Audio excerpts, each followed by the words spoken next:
সুপ্রিয় নবম শ্রেণীর শিক্ষার্থীরা, তোমাদের বাংলা সাহিত্য ক্লাসে স্বাগত জানাচ্ছি।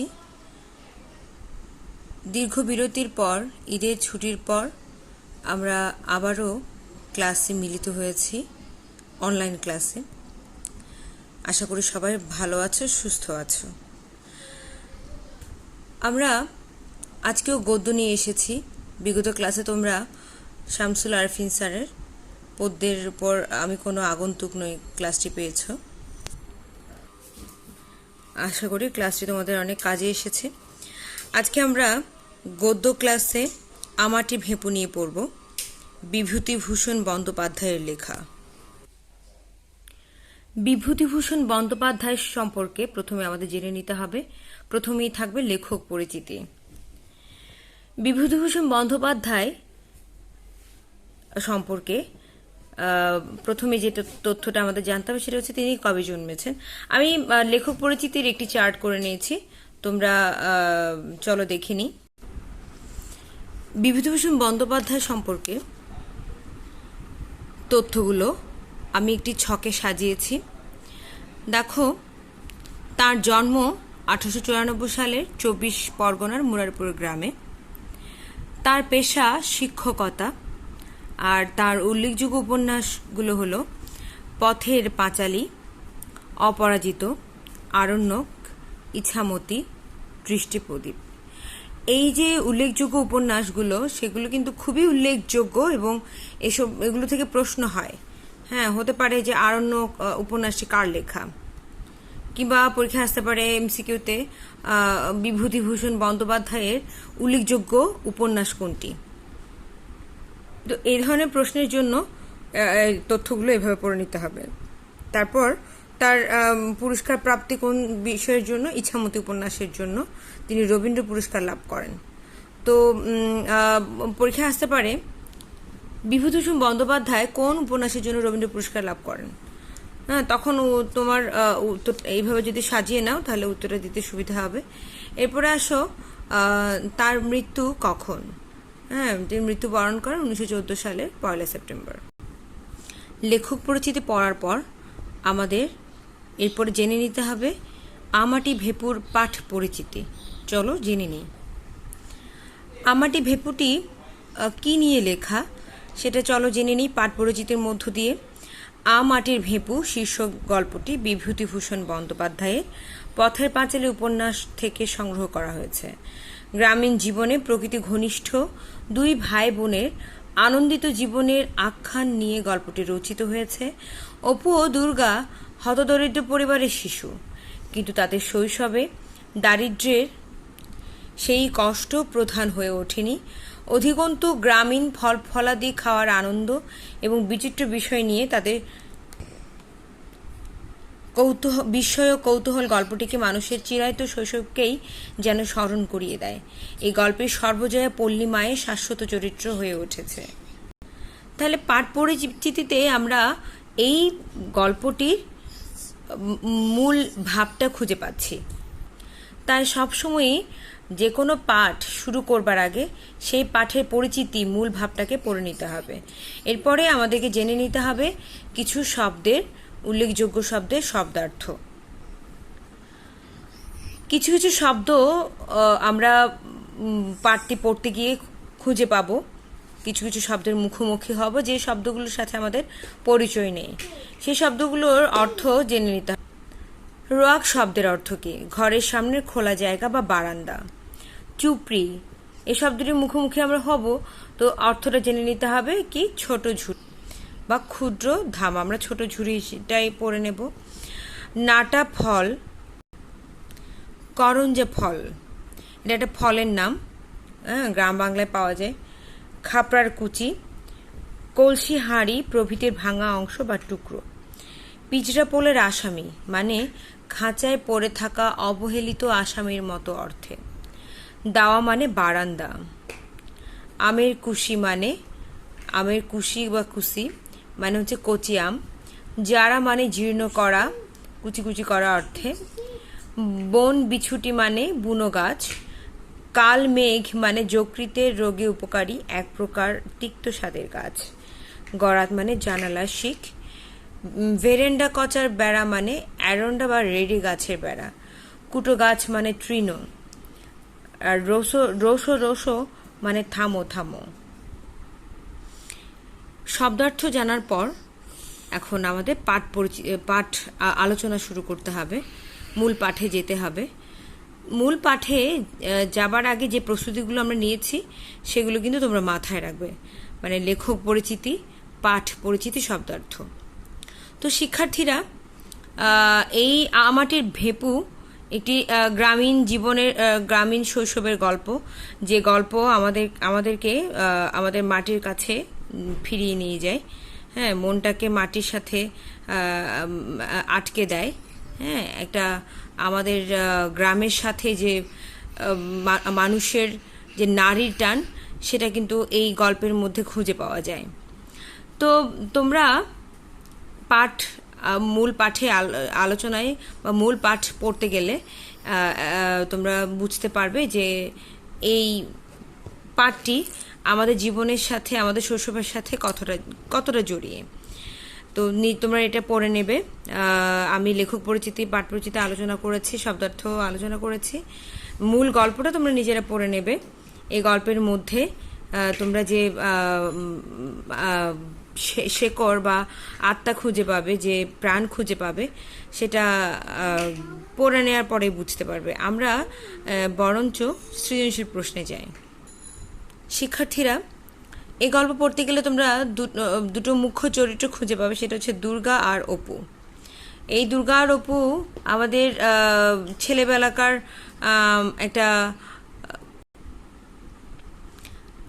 নিষ্পাপ মনের, নিষ্পাপ জীবনের একটা চিত্র ফুটে ওঠে এই দুটো চরিত্রের মধ্যে। তো দুর্গা ও অপুকে নিয়েই মূলত এই গল্পটা এগিয়েছে, মাটির ভেপু। তো মূল গল্পটা তোমরা পড়ে নেবে। সৃজনশীল প্রশ্ন কীভাবে উত্তর করতে হবে সেটা আমরা একবার পড়ে নিই। আমি মূল গল্পে আলোচনায় যাব না। দেখো, সৃজনশীল প্রশ্ন পড়বার আগে তোমাদের যেটা করতে হবে, উদ্দীপকটা পড়ে নিতে হবে। একই পরিবারের, চলো উদ্দীপক পড়ে নিই। একই পরিবারের মকবুল, আবুল, সুরজ সবাই বেশ পরিশ্রমী।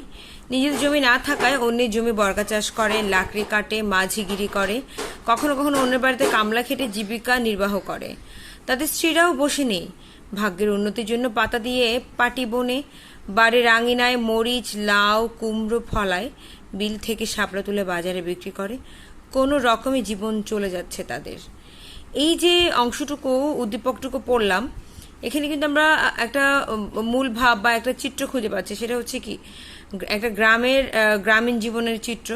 সেখানেও তারা কেমন ধরনের সেটা উল্লেখ করেছে, সেটা এখানে উঠে এসেছে যে তারা বেশ পরিশ্রমী, বর্গা চাষ করে, কখনো মানে জীবিকা নির্বাহের জন্য তারা অনেক ধরনের কাজ করে, বর্গা চাষ করে, লাকড়ি কাটে, মাঝগিরি করে, আবার অন্যের বাড়িতে কামলা খেটে জীবিকা নির্বাহ করে। তাদের স্ত্রীরাও ঘরে বসে নেই, তারাও বিভিন্নভাবে কি করছে, কাজ করছে পুরুষদের পাশাপাশি।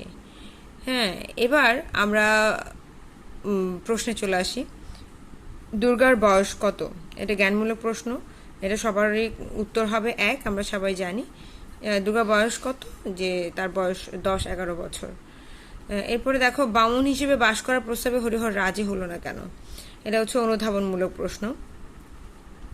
এই অনুধাবনমূলক প্রশ্নে অবশ্যই তোমার কি নেই, অনুচ্ছেদের সাথে কোনো যোগাযোগ নেই, সরাসরি মূল পাঠের সাথে যোগাযোগ।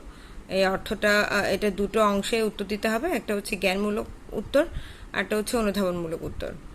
আর অনুধাবনমূলক উত্তরটা কীরকম তোমরা বুঝতে পেরেছো নিশ্চয়ই, যে ব্যাখ্যাটা তুমি যেটা বুঝেছো, এই যে বামুন হিসেবে বাস করার প্রস্তাবে হরিহর রাজি হলো না কেন, এই যে কেনের উত্তরটা দিলে তার জন্য যে ব্যাখ্যাটা তোমাকে দাঁড় করাতে হবে, সেটা হচ্ছে তোমার অনুধাবনমূলক দক্ষতা। তারপরে 9 নম্বর প্রশ্নে উদ্দীপকে আমাটির ভেপু গল্পের ফুটে ওঠার দিকটি ব্যাখ্যা করো। উদ্দীপকের মধ্যে আমাটির ভেপু গল্পের যে দিকটি ফুটে উঠেছে সেটা হচ্ছে কি জ্ঞানমূলক উত্তর। হ্যাঁ, এরপরে তোমাকে জ্ঞানমূলক উত্তর দেওয়ার পরে তোমাকে যেতে হবে অনুধাবনমূলক প্রশ্নের উত্তরে। এই অনুধাবন প্রশ্নের উত্তরে তুমি ওই যে একটু যেটা ব্যাখ্যা করলে খ নম্বরে, রাজি হলো না কেন, এই কথাটার উত্তর দিতে গিয়ে তুমি যে ব্যাখ্যাটা দাঁড় করলে সেটা যে অনুধাবন হলো, একইভাবে গ নাম্বার প্রশ্ন এরকম একটা অনুধাবনমূলক পার্ট তোমাকে অ্যান্সার করতে হবে, ব্যাখ্যা করতে হবে। আর এরপরে আরেকটা প্যারায় উত্তর দিতে হবে গ নাম্বারে, সেটা হচ্ছে কি প্রয়োগ, মানে তোমার অনুচ্ছেদ মানে উদ্দীপক বা উদ্দীপককে তুমি বলতে পারো নতুন পরিস্থিতি, এবং তোমার গল্পটাকে বলতে পারো তুমি তোমার পূর্বজ্ঞান। তোমার গল্পটা যদি পূর্বজ্ঞান হয় তাহলে নতুন পরিস্থিতি হচ্ছে উদ্দীপকটি। তো দেখা যাবে তুমি এখন এই উদ্দীপকটিকে বা এই নতুন পরিস্থিতিকে ফেস করছো, আবার অন্য কোনো প্রশ্নে অন্য কোনো পরীক্ষায় তুমি দেখা যাবে এই গল্পটার উপরই আরেকটা কোনো উদ্দীপককে তুমি ফেস করছো। তো তোমার আসলে এই জায়গায় কাজটা কি, গ নাম্বারের 3 নম্বর পার্টে 3 নম্বর অংশে, মানে গ নাম্বারের উত্তর দিতে গিয়ে আমরা 3টা অংশের মুখোমুখি হব, তাই তো?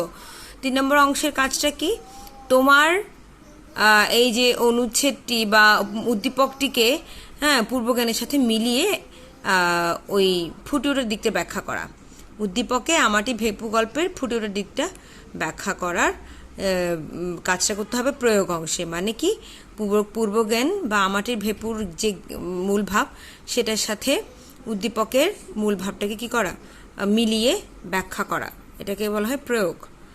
ঘ নাম্বারে আমরা 4টা অংশের মুখোমুখি হব, 4টা অংশে আমাদেরকে ঘ নাম্বারটা অ্যান্সার করতে হবে। সেটা হচ্ছে কি, উদ্দীপকটি আমাটির ভেপু গল্পের মূল ভাবকে কতটুকু ধারণ করে, যুক্তিসহ বুঝিয়ে লেখো। আমরা আমাটি ভেপু গল্পের মূল ভাবটা জানি, এবং উদ্দীপকের মূল ভাবটাও বুঝে নিয়েছি প্রশ্নের উত্তর শুরু করবার আগে। তো এখন তোমার কাজ হবে কতটুকু ধারণ করে সেটা একটা জ্ঞানমূলক উত্তর দেয়া এবং ব্যাখ্যাটা দেয়া, কেন তুমি এই উত্তরটা, মানে এই জ্ঞানমূলক উত্তরটা তুমি কেন নিয়েছো, বা কতটুকু ধারণ করে, যে উত্তরটা দিয়েছো যে কতটুকু ধারণ করে সেটার একটা ব্যাখ্যা দিতে হবে দ্বিতীয় অংশে। তৃতীয় অংশে বা তৃতীয় প্যারায় আমাটি ভেপু আর উদ্দীপককে মিলিয়ে মূল ভাবটাকে তুলে ধরা, এটা 3 নম্বর অংশ। 4 নম্বর অংশটা কি, একটা সিদ্ধান্ত জানানো। এই অংশ হচ্ছে তোমার উচ্চতর দক্ষতাকে দেখাতে হবে, উচ্চতর দক্ষতার পরিচয় দিতে হবে তোমার। তো এখানে 4 নম্বরের অংশটা তোমাকে কি বলতে হবে, একটা সিদ্ধান্ত জানাতে হবে যে উদ্দীপকটি আমাটি ভেপু গল্পের মূল ভাবকে সম্পূর্ণভাবে ধারণ করে কিংবা আংশিকভাবে ধারণ করে, এই ধরনের একটা সিদ্ধান্ত তোমার 4 নম্বর প্যারায় এসে দিতে হবে। তো শিক্ষার্থীরা, আশা করি তোমরা বুঝতে পেরেছো। তো শিক্ষার্থীরা, এই যে আমাটি ভেপু একটা দারুণ একটা মিষ্টি শৈশবের গল্প তোমরা, এবং একটা গ্রামীণ জীবনের স্বাদও এখানে পাওয়া যাবে, গ্রামীণ জীবনের চিত্রটাও এখানে খুঁজে পাওয়া যাবে, যেটার সাথে তোমরা পরিচিত নও বর্তমান সময়ে। তো এইটার সাথে একটা প্রাণের সঞ্চার করবে, আমাদের জীবনবোধ এখানে অনেকটাই ফুটে উঠবে। তোমরা এই গল্পটা পড়ে নেবে, এবং অবশ্যই পড়ে নেওয়ার আগে যেটা আমি করেছি, যে লেখক পরিচিতিটা পড়ে নিতে হবে, পাঠ পরিচিতিটা পড়ে নিতে হবে, শব্দার্থ পড়ে নিতে হবে, এইগুলোর উপর আবার এমসিকিউ তৈরি করে নিতে হবে, এবং মূল পাঠের ওপরও অনেক তথ্য বেরিয়ে আসবে, সেগুলোর উপরে এমসিকিউ তৈরি করে সৃজনশীল প্রশ্নটা তোমরা অনুশীলন করে তোমাদের HWটা কমেন্ট বক্সে জমা দেবে। তো শিক্ষার্থীরা, আশা করি তোমরা কাজগুলো করে নেবে, বাসায় বসে সময়টাকে কাজে লাগাবে। তো সে পর্যন্ত ভালো থাকো, খোদা হাফেজ।